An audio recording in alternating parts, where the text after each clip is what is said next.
हर एक का अदब इनके सीने में नजर आएगा।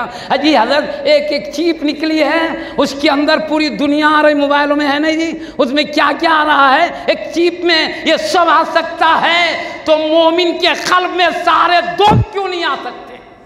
इसलिए अहले सुन्नत का कल्ब हर दोस्त को अपने अंदर रखता है, आधे दोस्त अंदर आधे बाहर, ये मोमिन का कल्ब नहीं होना चाहिए। हर दोस्त अल्लाह के दोस्त, हमारे दोस्त, चाहे वो वली हो, सहाबी हो, अहले बैत हो, खुलफा राशिदीन हो, मुहद्दिसीन हो, मुफस्सिरीन हो, फुक़हा हो, सबका था। शरीयत ने सिखाया।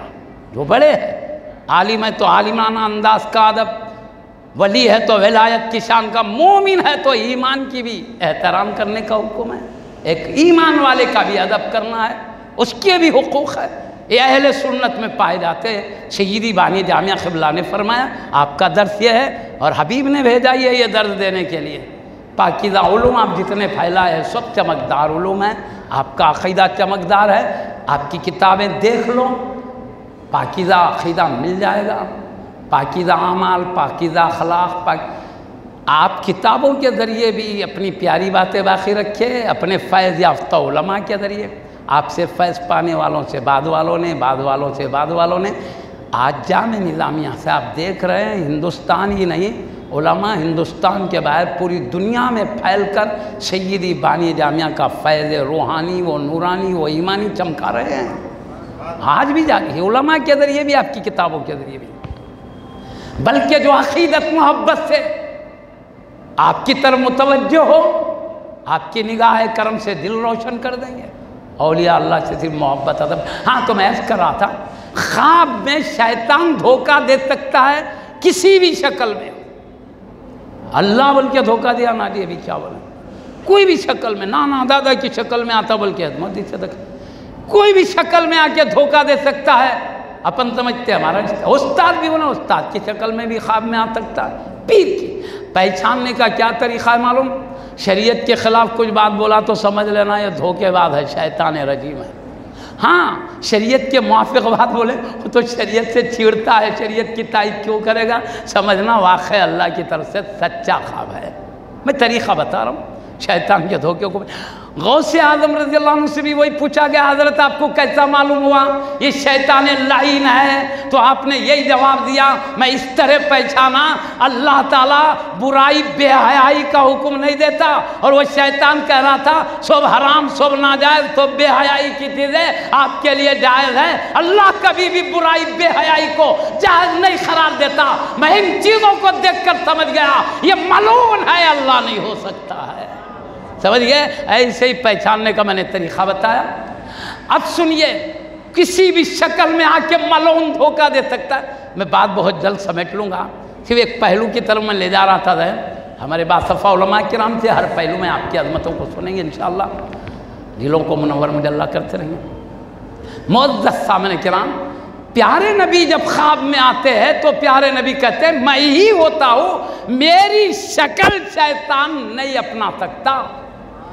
ये कहना चाह रहा हूँ। जब हबीब ख्वाब में रौनक अफरोज़ है सय्यदी हुज़ूर बानी जामिया, प्यारे नबी का इरशाद सुन लीजिए, मन रानी फिल मनाम फ़क़द रानी, जिसने मुझे ख्वाब में देखा मुझ ही को ख्वाब में देखा। क्यों? फ़इन्न शैतान ला यतमस्सलु बी, इसलिए कि शैतान मेरी मिसाल बनकर नहीं आ सकता। और एक हदीस और भी है, मन रानी फिल मनामी फ़क़द राल हक़, जिसने मुझे ख्वाब में देखा हक़ सच देखा, उसने झूठ नहीं देखा, मुझे ही देखा। क्यों? आगे वही वजह बता रहे हैं, फ़इन्न शैतान ला यतमस्सलु बी, इसलिए कि शैतान मेरी मुशाबहत बनकर नहीं आ सकता। समझ रहे बात को? जब प्यारे नबी ख्वाब में रौनक अफरोज़ है तो शैतान का तो धोखा नहीं हुआ, हबीबी है। प्यारे सय्यदी बानी जामिया ने कहा मैंने प्यारे नबी को ख्वाब में देखा। ये ख्वाब में देखने के बाद अपने पीरो मुर्शिद हज़रत सय्यदी हाजी इमदादुल्लाह मुहाजिर मक्की अलैहि रहमतुर रिज़वान मक्के में थे। आप भी मदीने में जाकर रहते, आप इसलिए गए थे कि मैं सारी ज़िंदगी मेरे नबी के शहर में गुजारूँ, आपके ख़दमों में इसलिए गए थे। तो ख्वाब पड़ा ए अनवारुल्लाह शाह दक्कन जाओ, आप ख़दमों में रहना चाह रहे हैं, हबीब कह रहे नहीं दक्कन जाओ, वहाँ इल्म फैलाओ, वहाँ सही अक़ीदा फैलाओ। मतलब समझे ख्वाब का, आप ख़दमों में रहना चाह रहे हैं, हबीब यहाँ भेज रहे हैं। मतलब ये ए अनवारुल्लाह शाह, तुमको मेरे सिर्फ ख़दमों में रहने नहीं पैदा किया गया, करोड़ों को मेरे ख़दमों में लाने पैदा किया गया। रहना भी है, लाना भी है, ये मकसद था। इसीलिए आपने अपना ख्वाब अपने पीरो मुर्शिद हज़रत सैयदी हाजी, अपने पीरो मुर्शिद हज़रत सैयदी हाजी इमदादुल्लाह महाजिर मक्की अलैहि रहमतुल्लाह को सुना देते हैं। हज़रत मैं यहाँ रहना चाह रहा हूँ, हबीब का ख्वाब है कि जाओ दक्कन को। तो आपने क्या फरमाया मालूम? नबी का हुक्म है, जाना पड़ेगा। सुनो, तुम इस ज़मीन से दूर हो रहे हो, नबियों के सरदार की जात से दूर नहीं हो, तुम जहां हो मुस्तफ़ा की निगाह तुम्हारे साथ। इस तरह आपने हिम्मत दिलाया। वाक़ई में अल्लाह के वली जिधर होते हैं मुस्तफ़ा की निगाह उधर होती है। अब मैं बताऊं, ये आखिरी बात बोल के बस कर देता हूँ, टाइम बढ़ते चल जा रहा है। आप शरीयत सीखे भी सिखाए भी, आप तरीक़त व मारिफत सीखे भी सिखाए भी, मगर आपने ज़्यादातर शरीयत के लिए वक्त ज़्यादा निकाला। कई लोगों को तरीक़त के इल्म में बहुत कम लोगों को हल्क़े इरादत में दाखिल किया, बहुत कम लोग ही थे। अब हिकमत हो जानते, क्योंकि दीगर समाजी काम भी आपके बादशाह, क्योंकि उस्मान अली बादशाह, महबूब अली बादशाह, उस्मान अली बादशाह के दो बेटे आज़म जा, मुअज़्ज़म जा, सब आपके शागिर्द हैं। वक्त के बादशाह भी शागिर्द हैं, वक्त के बड़े बड़े वली भी आपके शागिर्द हैं। मुहद्दिस दक्कन रज़ी अल्लाह अन्हु जैसी हस्ती आपके शागिर्द, सैयदी अबुल वफ़ा अफ़ग़ानी क़बला, जिनको सानी अबू हनीफ़ा कहा जाता है, फ़िक़्ह में बहुत बड़ा मुक़ाम आपका था, वो आपके शागिर्द। बड़े बड़े उलमा भी आपके शागिर्द, बादशाह भी। तो बादशाह ने उमूर मजहबी के मुशीर के तौर पर आपका इंतखाब फरमाया, शेखुल इस्लाम का आपको लक़ब दिया। एक बहुत बड़ा, एक ज़िम्मेदारी वाला लक़ब है, सारी उम्मत के दीन को संभालने की ज़िम्मेदारी है। तो आपको चूँकि बादशाह को सही मशवरे भी देना था, मुल्क को कैसे संभालना है, वो भी जिम्मेदारियाँ थी। फिर इधर शरीयत थी, उधर कई एक हस्ती है, पूरे भारी एक कमेटी की तरह आप अकेले काम फरमा रहे हैं। अल्लाह ने लिया वैसा बड़ा काम, बहुत बड़ी खिदमत आपकी इल्मी रूहानी है। तो खैर बहरहाल मुअज़्ज़ज़ साहब किराम, शरीयत के साथ तरीक़त का भी इल्म, रात के टाइम कुछ फ़ुर्सत का टाइम निकलता, उसमें तरीक़त का भी मारिफत का भी दर्ज देते थे। ख़ुसूसन फुतूहात मक्किया का, जो एक बड़े आरिफ बिल्लाह की किताब है, उसका भी दर्ज दिया करते थे आप। तो मैं वो वाक़या सुना के बस कर देता हूँ, आप पर कितनी हबीब की नज़र है वो बता के बस कर देता हूँ। आप जब दर्स देते तो उस दर्स में आपकी एक मुरीदा, जो आपकी रिश्तेदार भी थी, पसे पर्दे के अंदर कमरे में रहकर वो भी आपका दर्स सुना करती थी, जबकि दीगर आपके मुरीदीन मुतखरीन जो थे बाहर रहकर सुनते थे आपके पास। वो घर में थे, कमरे के अंदर से सुना करती। उनका नाम सैयदा नजीबा बेगम साहिबा रज़ी अल्लाह ताला अन्हा है। आप ही के खलीफा शागिर्द हज़रत सैयदी रुकनुद्दीन क़िबला, जो पहले मुफ्ती है निज़ामिया जामिया निज़ामिया, उन्होंने किताब लिखी है बानी जामिया क़िबला के सीरत पर। तो उन्होंने लिखा है वाक़या, सैयदा नजीबा बेगम साहिबा रज़ी अल्लाह अन्हा क्या फरमाते हैं, जब मारिफत का दर्द देते थे हज़रत, तो क्या हुआ, कई मर्तबा हम लोग देखते हैं कि हुजूर गौसे आज़म रज़ी अल्लाह अन्हु जलवा फिगन है, हज़रत सैयदी बानी जामिया क़िबला के दर्द का मुशाहदा कर रहे हैं। यानी अल्लाह ताला ने अपने दोस्तों में वो ताकत दिया है, जहाँ चाहे जलवा फिगन हो सकते हैं रूहानी ताकत से। ये तो गौसे पाक सरदार औलिया और ख़ुसूसन सैयदी बानी जामिया गौसे पाक रज़ी अल्लाह अन्हु को हद दर्जे इबादत मोहब्बत अदब करने में हद दर्जे आगे बढ़े हुए थे, क्योंकि वो सुल्तानुल औलिया, हर वली के कांधों पर गौसे पाक का क़दम, इसलिए हर वली इंतहाई ताज़ीम मोहब्बत करते आपसे।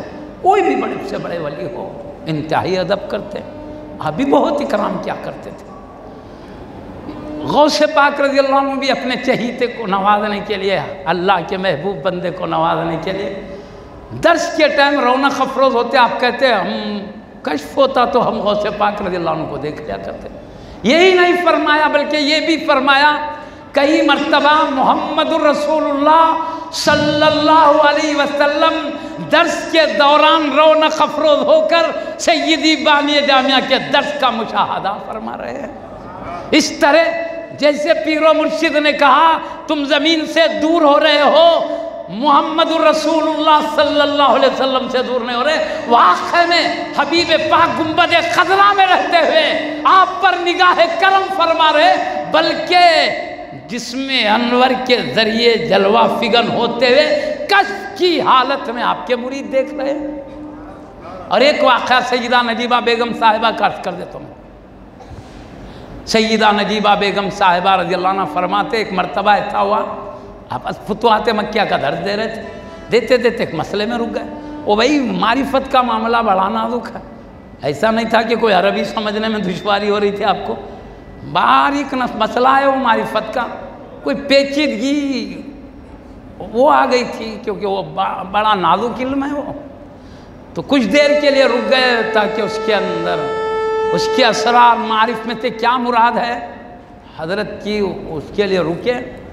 तो क्या कह रही सैयदा नजीबा बेगम साहिबा रज़ियल्लाहु अन्हा मालूम, मैं देख रही थी जैसे सैयदी बानी जामिया क़िबला एक मसले में बताने से रुक गए तो मैंने देखा हमारी महफिल से लेकर गुंबद खज़रा तक खुला रास्ता मुझे नज़र आ रहा है। और हबीब पाक सल्लल्लाहु अलैहि वसल्लम अपने सहाबाए किराम रिज़वानुल्लाहि अलैहिम अजमईन में जलवा फिगन है, फरमा रहे थोड़ी देर ठहरो, मेरा बच्चा एक मसले में रुक गया है। ये कहते हुए हबीब पाक ने एक नज़र सय्यदी बानी जामिया क़िबला अलैहि रहमत व रिज़वान के क़ल्ब पर डाले। उसके बाद मैं देख रहा हूँ फिर पर्दे छा गए, अब फिर वो खुला जो मंजर नज़र आ रहा था नज़र नहीं आ रहा था, और इधर देखा तो सय्यदी बानी जामिया क़िबला मसला समझाना शुरू कर दिए है। वहाँ से निगाह फरमा रहे हबीब सल्लल्लाहु अलैहि वसल्लम। ऐसे कई अजीब गरीब वाक़यात हैं। अल्लाह ताला हज़रत का फैज़ान हम पर जारी रखे, हज़रत की पाकीज़ा तालीमात पर अमल करते हुए हमको दुनिया की जो ख़त्म होने वाली ज़िंदगी है, सिर्फ आज़माइश के लिए थोड़े दिन के लिए दी गई है, यहाँ से निकल कर हमको अबदी ज़िंदगी को बेहतर बनाने की सआदत अता फरमाए। आमीन बिजाह हबीब सय्यिदिल मुरसलीन।